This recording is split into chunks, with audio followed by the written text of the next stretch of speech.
بسم اللہ الرحمن الرحیم بسم اللہ الرحمن الرحیم المسألۃ الثانیہ والعشرون معونۃ الظالمین فی ظلمہم حرام بالادلۃ الاربعہ۔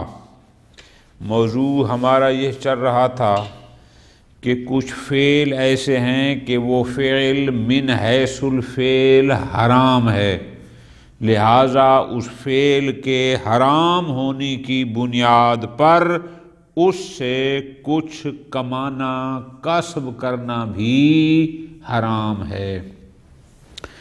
شیخ اعظم رحمۃ اللہ علیہ ان کو ذکر فرما رہے تھے، ایک ایک مسئلہ اولا ثانیہ چلتے چلتے آ جائے 22واں فعل جو فعل من حیث الفعل حرام ہے، وہ ہے ظالموں کی مدد کرنا۔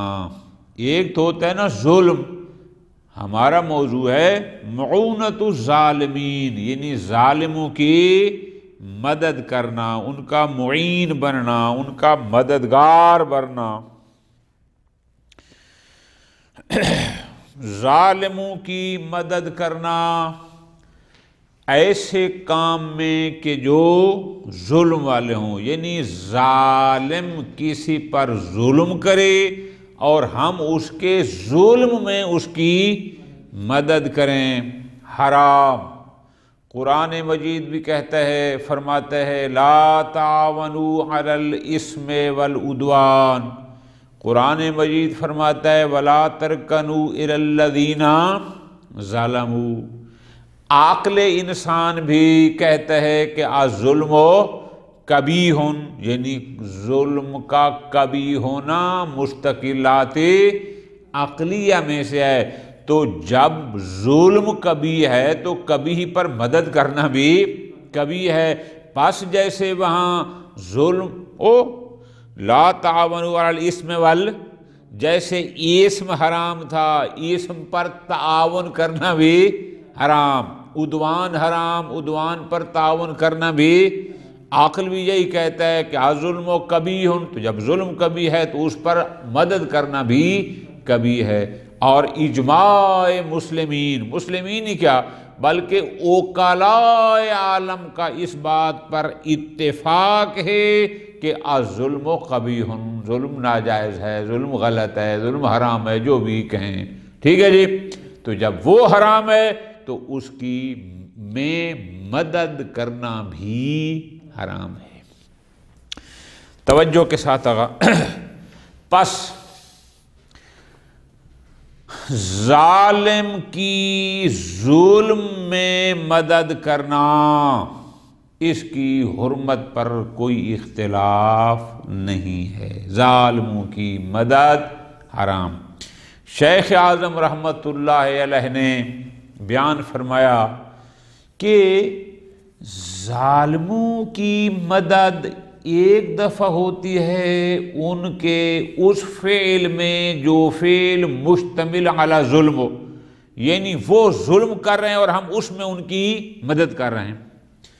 ایک دفعہ یہ ہے کہ نہیں ہے تو وہ ظالم ہے، تو وہ ظالم مسلماً ظالم ہے، لیکن ہم اس کے ساتھ اس کے کسی ظلم میں شریک نہیں ہو رہے، ٹھیک ہے جی۔ اپنے مقام پر وہ ظالم ہے، جابر ہے، لوگوں کو فلاں فلاں کرتا ہے، لیکن ہم اگر اس کے لیے کوئی کام انجام دیتے ہیں تو وہ اس کا ظلم میں مدد نہیں کر رہے، ٹھیک ہو گیا جی۔ اب یہ ہمارا موضوع بحث ہے، ہم اس کو 2 درسوں میں تقسیم کریں گے۔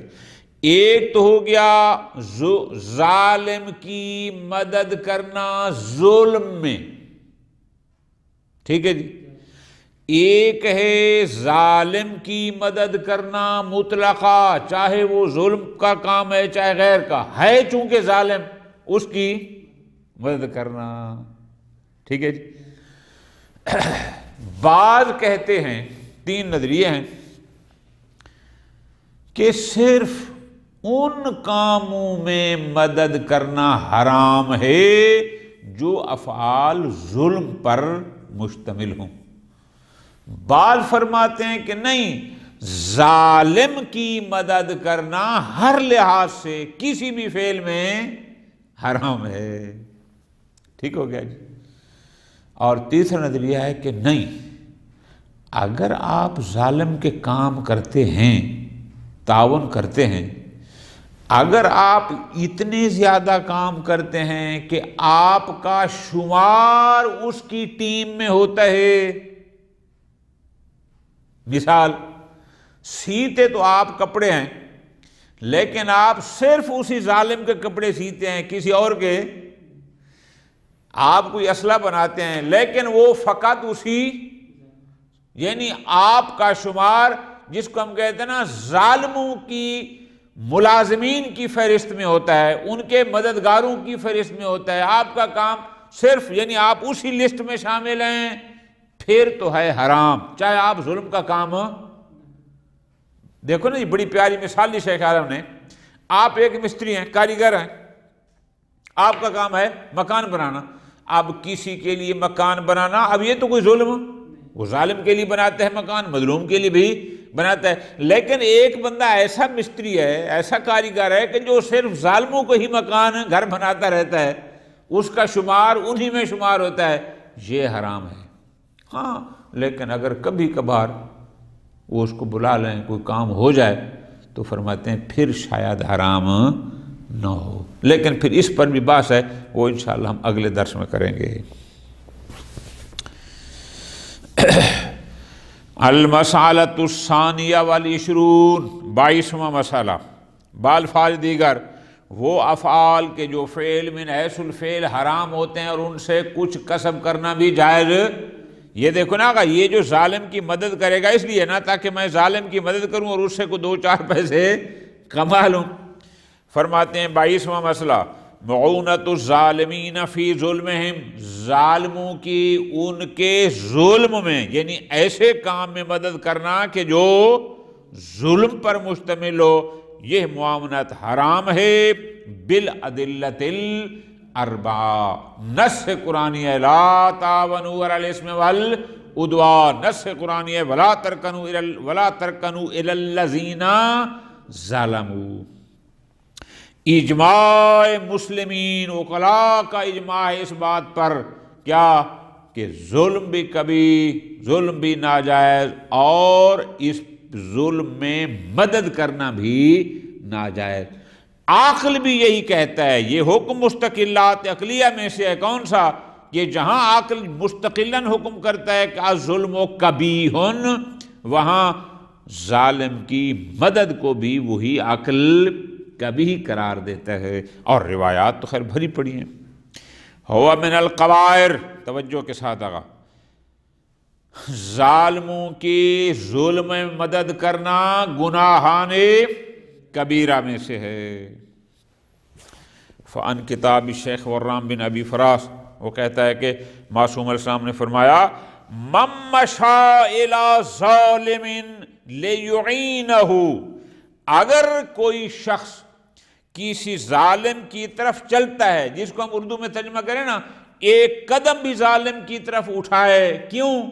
لیعینہ، تاکہ وہ ظالم کی مدد کرے، وَهُوَ يَعْلَمُ، جبکہ اس جانے والے کو اس بات کا علم ہے کہ انہو ظالمون، کہ میں جس کی اعانت مدد کے لیے جا رہا ہوں وہ ہو، یہ جانتے ہوئے کہ وہ ظالم ہے، پھر بھی جو اس کی مدد کے لیے قدم اٹھائے گا فَقَدْ خَرَجَ عَنِ الْإِسْلَامِ، معصوم فرماتے ہیں یہ بندہ اسلام سے ہی، یعنی اس حد تک اس کی ممانعت ہے ظالم کی مدد کرنے سے۔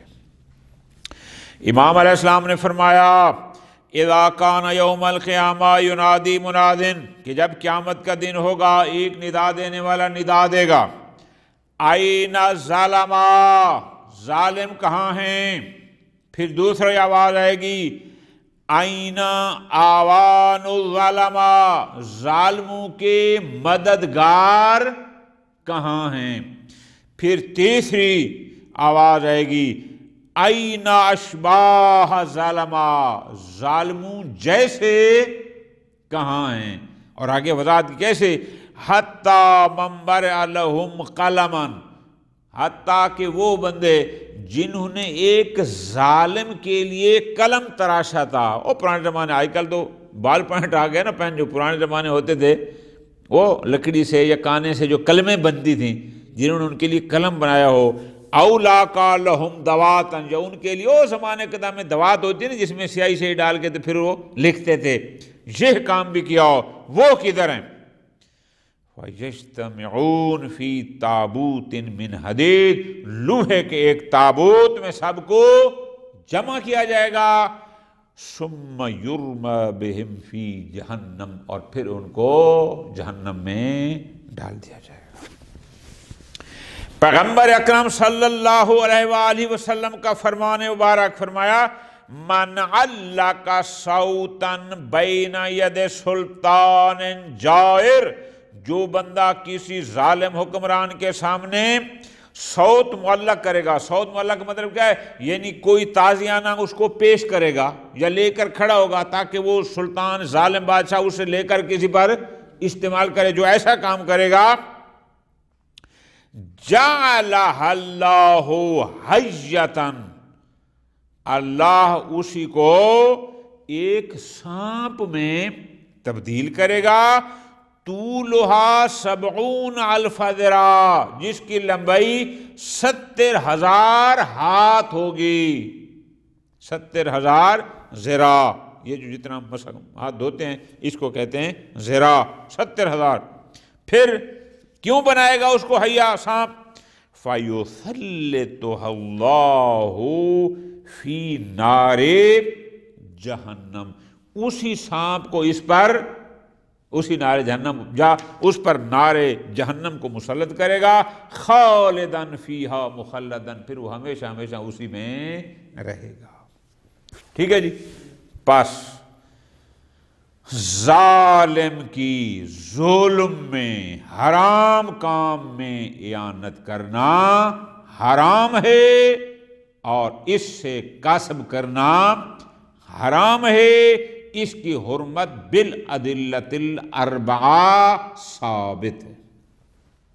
خوب آگے فرماتے ہیں، اما معونتہم فی غیر المحرمات، لیکن وہ تو ظالم ہے، لیکن یہ بندہ اس کے لیے جو کام کر رہا ہے وہ کسی فعل حرام میں اس کے ساتھ تعاون نہیں کر رہا، ظلم میں تعاون نہیں کر رہا. فَظَاهِرُ كَثِيرٍ مِّنَ الْأَخْبَارِ حُرْمَتُهَا أَيْضًا، کچھ روایات دلالت کرتی ہیں کہ جو ظالم ہے نا، ظالم کے ساتھ تعاون کرنا حرام ہے مطلقہ، حتیٰ کہ غیر حرام فعل میں بھی اس کے ساتھ تعاون کرنا حرام ہے. اچھا، مثلا امام صادق علیہ السلام کا فرمان مبارک ہے، روایت یونس بن یعقوب میں امام نے فرمایا، لا تعینہم علی بناء مسجد. دیکھو نا جی، مسجد بنانا بہت بڑا ثواب کا کام ہے، لیکن امام نے فرمایا ظالموں کی مسجد بنانے میں بھی مدد نہ کرو. اسی طرح امام نے آگے فرمایا، ایک اور بیان میں فرماتے ہیں، ما احب انی عقدت لہم عقدۃ، میں پسند نہیں کرتا کہ میں ظالموں کے لیے فقط کوئی گرہ لگا دوں، یعنی ان کا کوئی دھاگا ہو، ان کے پاس کوئی رسی ہو، کوئی کپڑا ہو، صرف گرہ بھی لگانی ہو نا خالی، تو ظالموں کو میں گرہ لگانا بھی پسند ہوں، ان کے لیے گرہ لگانا پسند ہے. او وقیت لہم وقان، حتیٰ کہ ان کے لیے میں مشق کے تسمے کو بند کرنا بھی پسند نہیں کرتا. وَأَنَّ لِي مَا بَيْنَ لَابَتَيْهَا، چاہے پورا مدینہ ہی مجھے کیوں نہ مل جائے. یہ لابتین، یہ کہتے ہیں کہ مدینہ ہے تو یہ مدینہ کی حدود کے لیے ہے، کہ ایک طرف ایک پہاڑی ہے، ایک طرف دوسری پہاڑی ہے، ان پہاڑیوں کو لابتین کہتے ہیں، تو درمیان میں ہے مدینہ. کہ یعنی اگر مجھے پورے مدینہ دے دیا جائے، یا اس جتنا خزانہ دیا جائے، یا کوئی بھی مراد ترجمہ کر لیں، وہ دے دیا جائے، اور مجھے کہا جائے کہ ایک ظالم کی مشق کا تسمہ بند کر دوں، معفوم فرماتے اللہ علیہ، وہ بھی پسند نہیں کرتا. وَلَا مَدَّةً بِقَلَمٍ، حتیٰ کہ میں یہ بھی نہیں پسندہ کہ خالی قلم ان کے بنا کر دوں یا قلم ان کی دوات میں ڈال کر دوں، اس حد تک پسند نہیں کرتا. فرمایا ان آوان ظلما، چونکہ جو ظالموں کے مددگار ہیں، یوم القیامہ فی سرادق من نار، وہ آگ کے خیموں میں ہوں گے، حتی یفرغ اللہ من الحساب، حتیٰ کہ باقی لوگوں کا حساب ہو جائے تو ظالموں کو بعد میں بلایا جائے گا۔ ٹھیک ہے جی، اب توجہ رکھنی ہے۔ خوب، ظلم میں حرام، مدد کرنا حرام ہے، اس میں تو کوئی اختلاف۔ باس آ گئی کہ جو غیر محرم ہیں، جو ظلم میں مشتمل کام نہیں ہیں، ان کے بارے میں حکم کیا ہے؟ تو ایک نظریہ آ گیا کہ اس میں مدد کرنا بھی حرام۔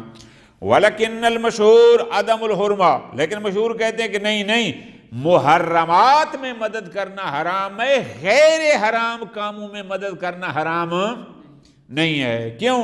حیث قید المعونۃ المحرمہ بکونہا فی الظلم، اس لیے کہ وہ کہتے ہیں ظلم میں ظالم کی مدد کرنا حرام ہے۔ وہ جو ظلم میں کی قید لگائی ہے، اس کا مطلب ہے غیر ظلم میں، غیر حرام چیزوں مدد کرنا حرام نہ ہوگا۔ دو نظریہ آ گئے۔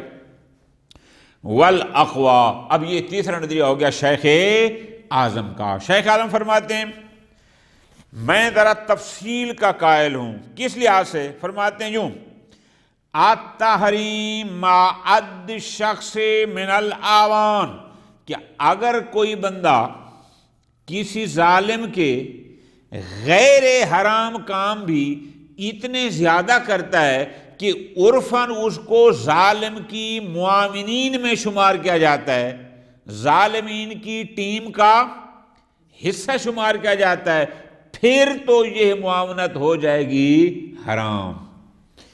فَإِنَّ مُجَرَّدَ إِعَانَتِهِمْ عَلَى بِنَاءِ الْمَسْجِدِ لَيْسَتْ مُحَرَّمَةً، ظالم کے لیے مسجد بنا دینا یہ حرام، لیکن کب حرام ہوگا؟ ہاں حرام ہوگا، یہ مسجد بنانا بھی اس وقت حرام ہوگا اذا عد الشخص معمارا للظالم، جب یہ کہا جائے کہ فلاں مستری تو بادشاہ کا مستری ہے، شاہی مستری ہے، یعنی وہ سوائے اس ظالم کے کسی اور کی کوئی بلڈنگ بناتا ہی، مسجد بنائے انہی کی، گھر بنائے انہی کی، جو بھی بناتا ہے اگر وہ انہی میں شمار ہوتا ہے پھر حرام ہے۔ او بناء اللہ، انہی کا مستری یا انہی کا انجینئر شمار ہو۔ ولو فی خصوص المسجد، چاہے وہ صرف مسجدیں بھی ظالم کے لیے کیوں نہ بناتا ہو۔ فرماتے ہیں اس لیے کہ صار ھذا العمل منصبا لہ فی باب السلطان، کیا مطلب؟ یعنی شاہی خزانے میں جہاں اور لوگوں کو پیسہ ملتا ہے تو اس بندے کو بھی پیسہ ملتا ہے، چونکہ بادشاہ، ظالم بادشاہ کی طرف سے یہ مستری ہے یا انجینئر ہے، اور ان کی طرف سے یہ مساجد بناتا ہے یا فلاں بناتا ہے، یعنی ہے اسی کی ٹیم کا۔ اگر ایسا ہے کانا محرما، پھر تو فرماتے ہیں کہ یہ حرام ہوگا اور اس سے کسب کرنا بھی جائز۔ کیوں؟ اس لیے کہ یہ صرف مستری نہیں ہے بلکہ یہ بناؤ ظالم، یہ ظالم کا مستری اب کہلا رہا ہے، تو جو اس ٹیم کا حصہ کہلائے گا وہ حرام ہوگا۔ وَيَدُلُّ عَلَى ذَلِكَ، اور اس پر، اس کی حرمت پر دلالت کیا کرتی ہے؟ وہ جتنی بھی ما جمع و ما وارد فی ذم آوان ظالمہ، یعنی جو روایات بھی کہتے ہیں کہ ظالم کی اعانت کرنا حرام ہے، اس بندے پر بھی دلالت کرتے ہیں، چونکہ یہ بھی تو مستقل اس کی ٹیم کا حصہ ہے، اس کے علاوہ کسی اور کا کام کرتا ہی نہیں۔ حتیٰ کہ امام صادق علیہ السلام نے فرمایا، یہ ایک روایت میں، وہ کیا ہے؟ روایت قاہلی کے مطابق امام نے فرمایا، توجہ آگا، لطف آئے گا، من سود اسمہ فی دیوان ولد سابق، جس شخص کا نام سابق، اس کا الٹ کریں تو کیا بنے گا؟ عین کو پہلے لے آئیں، بعد میں با لے آئیں، پھر الف، پھر سین، کیا بن جائے گا؟ عباس۔ اب دیکھو نا، تقیہ کا دور تھا نا۔ فی دیوان ولد سابق مطلب ہے جس کا نام بنی عباس کے رجسٹروں میں لکھا جائے گا۔ تو سمجھ آ گیا؟ وہ سارے ظالم تھے، جو ان کی فہرستوں میں آ جائے گا، حشرہ اللہ یوم القیامت خنزیرا، یہ روایت اس حد تک، تو ان کی کاغذوں میں، ان کے رجسٹروں میں کسی بندے کا نام کب آتا ہے؟ اس وقت آتا ہے جب وہ صرف انہی کے لیے کام کرتا ہے، کسی اور کا، اور جس کو ہم آج کہتے ہیں یعنی سرکاری بندہ ہو. تو ظالم کا جب سرکاری ہوگا ایسا ہوگا. اسی طرح امام صادق صاحب کا ایک اور فرمان ہے، فرمایا مَقْتَرَبَ عَبْدٌ مِّن سُلْطَانٍ جَائِرٍ إِلَّا تَبَعَدَ مِنَ اللَّهِ، یعنی جو بندہ بھی جب کسی ظالم حکمران کے قریب ہوتا ہے وہ تب تک قریب نہیں ہوتا جب تک ادھر اللہ سے دور، یعنی جتنا جتنا وہ ظالم کی قربت میں جائے گا اتنا اتنا وہ اللہ سے دور ہوتا جائے گا. پیغمبر اکرم صلی اللہ علیہ وآلہ وسلم کا فرمان، فرمایا ایاکم وابواب السلطان وحواشیہا، بچو ظالم بادشاہوں کے دروازوں پر جانے سے، ان کے حاشیہ نشین جن ان کے درباروں میں جانے سے. فَإِنَّ أَقْرَبَكُم مِّنْ أَبْوَابِ السُّلْطَانِ وَحَوَاشِيَهَا، کیوں؟ جو چیز بھی تمہیں ظالموں کے دروازوں یعنی وہ سلطان جائر ظالم بادشاہ کے دروازے اور محلات کے قریب کرے گی، ابعدکم عن اللہ تعالیٰ، وہ تمہیں اللہ سے اتنا ہی دور کرے گی. وصلی اللہ علی محمد وآل محمد.